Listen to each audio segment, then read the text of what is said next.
సొంత ఖర్చుతోని ఒక పులిహార ప్యాకెట్ కూడా చేయించి వరద బాధితులకి ఇవ్వలేని జగన్మోహన్ రెడ్డి ఈరోజు ఎక్కడో బెంగళూరులో కూర్చొని లిటరల్లీ చెప్పాలంటే పులిహోర కబుర్లు మాట్లాడుతున్నాడు.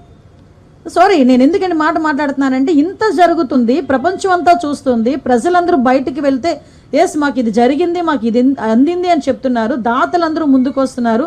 సిగ్గుపడాలి. చిన్న పిల్లలు వాళ్ళకి కిడ్నీ బ్యాంక్స్ తీసుకొచ్చుకొని ఇది కూడా మేము ఇస్తామని చెప్పి సీఎం గారి దగ్గరికి వచ్చి వాళ్ళు ఇస్తున్నారు. కొంతమంది పిల్లలైతే చదువుకున్న పిల్లలైతే వాళ్ళ పాకెట్ మనీని తీసుకొచ్చి వరద సహాయ ప్రాంతాల్లో ఉన్న వాళ్ళందరికీ కూడా ఇవ్వాలని చెప్పి ఆలోచన చేశారు. కానీ ఇవన్నీ పక్కన పెట్టేసి ఎక్కడో బెంగళూరులో కూర్చొని ఈరోజు ప్రభుత్వం మీద బురద జల్లే పరిస్థితి ఈరోజు కనిపిస్తూ ఉంది. అరే ఎక్కడో బెంగళూరులో కూర్చోను అన్నది కూడా కాకతాళీయమే. ఎందుకంటే ఈయనకి నిజంగా పాస్పోర్ట్ ఇచ్చుంటే ఈ టైంకి లండన్లో కూర్చునేవాడు.